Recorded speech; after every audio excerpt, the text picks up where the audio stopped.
Yung sinasabi ni Pops Mark, malinaw ba yung boses ko? Yeah, Opo, gusto. okay po. Naririnig Okay, po. okay. Sige. Yung sinasabi ni Pops Mark na yung priority, di ba dito tayo sa accountability call, mga nakailang ka na ba? Dalawa? Tatlo? Pangalawa na po ngayon. Pangalawa. So tayo dito na nag-a-attend na interns, hinihingan tayo ng mga mentors natin yan, sila Pops Mark, sila Pops Jan. Kung sino man yung a-attend na mentors ng wins for the week, Wins tapos for ano the week. yung roadblocks mo, and ano yung priorities mo. Tatlo lang yan. Yung tatlong bagay na yan. Diba? Roadblocks tsaka po priority. Oo. So, di ba tinanong din yan malamang sa'yo last week eh. Medyo nahuli lang ako kaya hindi ko nahuli yung mga binanggit mo last week. Pero Medyo I'm sure tinanong ni Pops Mark yan. overwhelmed po kasi talaga ako ngayon. Pagka hindi ko po kasi talaga alam yung ibebenta. Tas, Hindi, oo. Pag-usapan natin mamaya. Pero i-simplify muna natin ngayon. Kasi ngayon, kita ko sa mukha mo ano eh, parang na-overload ka eh. Na opo. parang oo ka lang ng oo pero parang di mo naman gets talaga yung ano yung sinasabi ni Pops Mark. So simplify lang natin, very basic. Doon muna tayo sa tatlo. So yung wins, basically, ano ba yung sa kasi yung pinaka long term goal mo is magka-client ka, 'di ba? Yan yung Opo. sinasabi mong long term goal mo.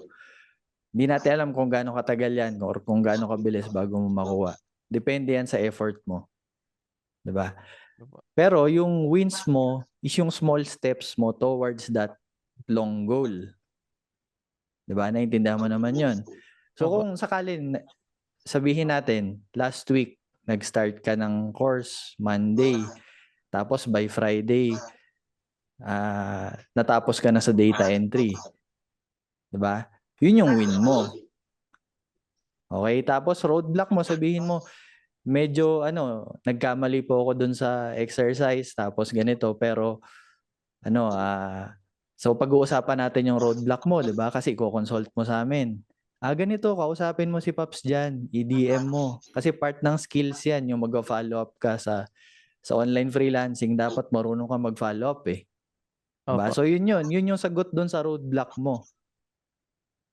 Tapos lastly, for next week, ano naman yung priority mo for next week? Ibig sabihin, ano yung pinangako mo na gagawin mo na sa sarili mo, magiging committed ka na tatapusin mo yan next week sa next accountability call.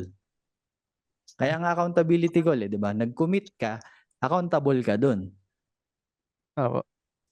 So yung priority mo na yon, hindi magkaroon ka ng kliyente agad kasi obviously nasa ano ka pa eh, early stage ka ba ng pag-aaral tsaka pagpo-prospecting eventually. Opo. Wala naman nagkakaroon agad ng kliyente ng wala ka pang ibebentang skill eh. Wala ka pang problemang isosolve, 'di ba? Walang ganon. Reality yan, walang ganon. Kailangan alam mo muna sa sarili mo yung isosolve mong problema ng mga kliyente tsaka yung ibebenta mong skill. So dapat klaro ka dun. From there, tsaka ka na mag-aaral kung ano yung skill na tatargetin mo.